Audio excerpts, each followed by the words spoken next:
नमस्कार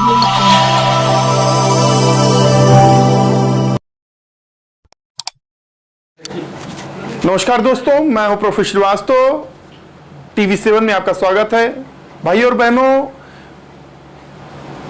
घोसी विधानसभा चुनाव में समाजवादी पार्टी की ऐतिहासिक जीत हुई है। यूपी में यह पहला चुनाव था, महागठबंधन जो इंडिया बना हुआ था। अंबेडकर नगर से भी लोग प्रचार करने के लिए गए हुए थे। समाजवादी पार्टी अंबेडकर नगर इकाई में भी खुशी की माहौल देखी जा रही है। आपको बता दें, विभिन्न जगहों पर अंबेडकर नगर के कार्यकर्ताओं ने मिठाई बांटकर घोसी चुनाव में जीत को लेकर खुशी का इजहार जाहिर किया है। मैं मौजूद हूं नगर पंचायत इत्तेफाकगंज के लाड बुद्धा पब्लिक स्कूल में। हमारे साथ बात करने के लिए मौजूद हैं समाजवादी पार्टी के कार्यकर्ता। यहां पर कार्यकर्ताओं ने आपस में मिठाइयां बांटकर घोसी विधानसभा सुधाकर राय की जीत पर सुधाकर राय जी की जीत पर खुशी का इजहार किया। ये हम बात करते हैं खुशी सुधाकर राय जी की जो जीत हुई है, सिंह जी की जीत हुई है, उसमें क्या लग रहा है? महागठबंधन जो इंडिया का बना हुआ क्या है? इनको दीजिए। हाँ, धन्यवाद। जीत से हमारी जनता और कार्यकर्ता उत्साहित हैं। ये असली जीत घोसी की महान जनता की है और समाजवादी कार्यकर्ता और अंबेडकरवादी कार्यकर्ताओं की एकजुटता का परिणाम है कि इंडिया गठबंधन जो अभी हुआ उसका ये पहला चुनाव है। इसमें जीत की अंगड़ाई समझा जाए और भाजपा वालों को इस हार से सबक लेना चाहिए कि जनता के बीच में जो लगातार झूठे वादे करे जा रहे हैं, एक पूरा नहीं हो रहा है। ये कह रहे हैं बड़े सीना फुला के कि हम अनाज बांटने का काम कर रहे हैं क्षेत्र में, देश में, तो ये बहुत खुशी की बात नहीं है, पीड़ा है। क्योंकि देश की गरीबी रोजगार देने से मिलेगी, हटेगी। ऐसा नहीं है कि आप अनाज बांट के गरीबी खत्म कर देंगे। आप शिक्षा दीजिए, रोजगार दीजिए, फिर गरीबी खत्म होगी। तो उस दिशा में यह सरकार पूरी तरह से फेल है। इसलिए जनता ने जवाब देना शुरू कर दिया है। अब ये बदलाव है आने वाले कल का कि अगला प्रधानमंत्री इंडिया गठबंधन से होगा, ये जनता ने तय कर दिया। और आने वाले चुनाव में हम लोग पूरी तैयारी के साथ लगे हुए हैं। जनता हमारे साथ है। परेशान किसान, मजदूर, व्यापारी, छात्र सब इस सरकार में त्रस्त हैं। इसलिए अगला चुनाव निश्चित इंडिया गठबंधन का होगा।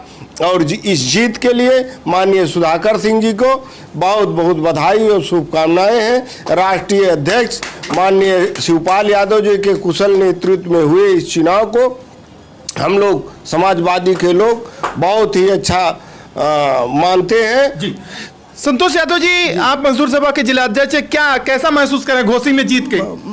घोसी में जीत हम लोग को एक लहर है। अंबेडकर नगर के बड़े नेता जो है, विधायक, मंत्री सब जाकर के वहाँ प्रचार किए और एक उल्लास के साथ जो है, अगर घोसी में जीत हुई तो ये जान लीजिए पूरे प्रदेश में जीत हुई है।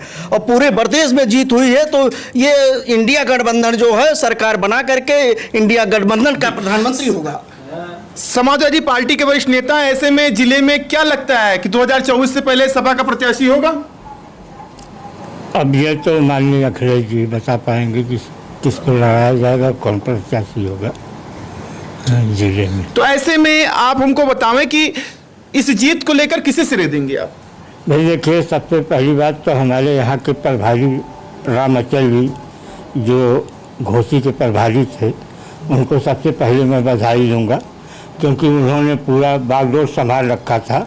उसके बाद माननीय लालजी वर्मा हमारे यहाँ से गए हुए थे, वो भी लगभग 15 दिन वहाँ पे प्रचार किए हैं। और उसके ऊपर जा कर के माननीय हमारे प्रदेश अध्यक्ष जी नरेश उत्तम जी जो है लगातार वहाँ क्षेत्र में बने रहे। उसके बाद चाचा का धमाका जो था, शिवपाल यादव जी ने जो मोहरा लिया है, जादू दिखा, जो जादू दिखा, शिवपाल का जादू दिखा चुनाव में। शिवपाल जी का संगठन का जादू दिखा। शिवपाल जी कोई बाजीगर नहीं है, वो संगठन के बाजीगर हैं जो उन्होंने वहाँ पे दिखाया कि चुनाव कैसे लड़ा जाता है और किस तरह जीता जाता है। और उसके ऊपर जब अखिलेश जी आ गए मंच पे एक दिन, तो उसका पूरा लहर इस तरह का बह गया कि कोई भीमवादी और अम्बेडकरवादी और समाजवादी, कांग्रेसवादी, जितने गठबंधन के इंडिया के लोग थे सब एक मंच पे आ गए और ये हाल कर दिया कि हिंदुस्तान में इस तरह से कोई विधायक इतने मतों से नहीं जीता करता है जितने मतों से सुधाकर सिंह ने विजय हासिल किया। क्या लगता है 2024 से पहले शिवपाल खेमा जो सपा में आया हुआ है, तो क्या इसका असर दिखेगा? क्यों नहीं दिखेगा? और हमारे अम्बेडकर नगर कार्यकर्ता जगह जगह जाएंगे, प्रचार करेंगे। आपको मालूम है सुधाकर सिंह ने जिस दिन नामांकन किया है, अम्बेडकर नगर के मजदूर सभा के अध्यक्ष और हमारे प्रदेश के कार्यकारिणी सदस्य राम अरज जी जो है 2500 लोगों को लेकर 1 महीने से पड़े थे वहाँ पे। इस तरह से उन्होंने वहाँ गली गली प्रचार किया। ये लोग तो बाद में गए बड़े बड़े लोग प्रचार करने, इन्होंने उससे पहले वहाँ पे खगाल दिया था और आकर के हमको बताया। मोदी सरकार ने चुनाव को प्रभावित करने के लिए सपा आरोप लगा रही थी कि 200 रुपए गैस के दाम में कटौती कर दिए गए, कई प्रलोभन दिए। क्या ये जादू दिखा नहीं? नहीं, जादू क्या दिखेगा भाई? 200 रुपए घटने का मुझे लग रहा है तो असर नहीं, बीजेपी को फायदा नहीं दिखा। देखिए फायदा कैसे होगा माननीय जी, जब आपने 1000 रुपये हमारे पैकेट से लूट लिया है, उसमें से 200 रुपये आपने हमको वापस कर दिया है, तो हम प्रसन्न हो जाएंगे कि हम आपने 200 रुपया वापस कर दिया, 800 हमारा लेके जा रहे हैं।